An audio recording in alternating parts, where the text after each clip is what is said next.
effective defense against them. And part of the reason is John Korea's work with active self-protection. We have 15,000 videos of gunfights and attacks, so patterns become really important. We start to see the pattern forming in each one of these, and we know there's certain things to do. We all know that awareness is really important. Right? Awareness equals distance, and distance equals time. So the more that we can do that, but unfortunately most people have these words come out of their mouth when they're attacked. He came out of nowhere, it was just like in a movie, I never saw it happen. All right? And that really says to you is what? Well, I wasn't paying attention, and then it happened to me. So we want to learn how to modulate our awareness and our responses to particular threats or dangers. And that's what this class is about. If you're a great shooter, and I've shot with everybody in this class. You've been in my class, or I've been in class with you, so I know everybody in here can shoot. All right? So that's really not the issue. You guys are the top 1% in the country. You may not feel like it some days, right? But in comparison, trust me, you're in the top 1% because of the amount of you train and the training you seeked out. So you're a good shooter. So shooting's not really a problem. But the problem is getting to the gun. When do I use the gun? Is the gun the right tool? Is there anything else I can do? What sets me up for success? What am I going to do immediately after all that happens? So this is 99% of the problem, where the shooting is the 1% of the problem. And if it is the 1%, we know how important it is, right?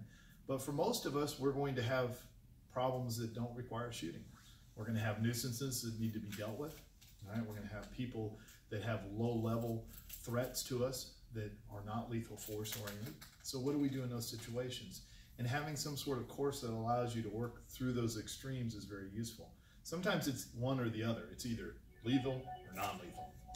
Martial artists are under the delusion that everything we teach is non-lethal. Well, it's simply not true.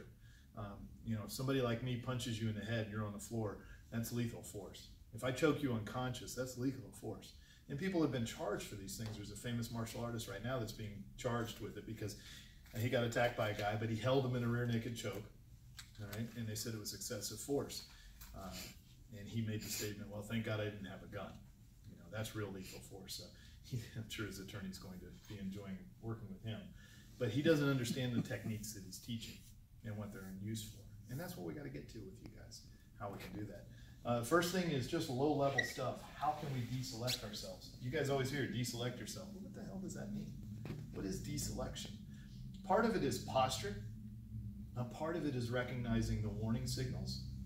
Avoidance, deterrence, and deselection all have to go together. If I can become aware of the problem, if I know how to interact with them, if I can show myself as a professional who's authority in his field, who stands up straight and has attention to detail, those are the things that are going to keep me safe. Now think about what I said, a professional in self-defense. A professional in self-defense is somebody who's acutely aware of what's going on and what's happening to them as it begins to engage. All right? Somebody who's squared away, it means they stand in a certain way, they have a certain professional demeanor that comes out. And attention to detail. They're not easily distracted. They don't let little things go. Hey, why are you in my back seat of my car? It's attention to detail. That's the level I'm talking about. Some people simply don't. Anybody seen the video where the woman wanders into the automated garage and gets crushed by the car? She's on the phone, she wanders into a garage, and the lift goes up and down, and the car comes and hits her. She never sees it. And I know it's hard for us to imagine that there's that level of loss, but think about it once in your life. Have you done it? I've done it. I've driven home and not known how I've gotten home because I've been thinking about some of the problem. My subconscious confidence took over, it drove the car, and I'm wondering about, how am I going to do this thing? All right. Was my level of awareness very high then? Probably not.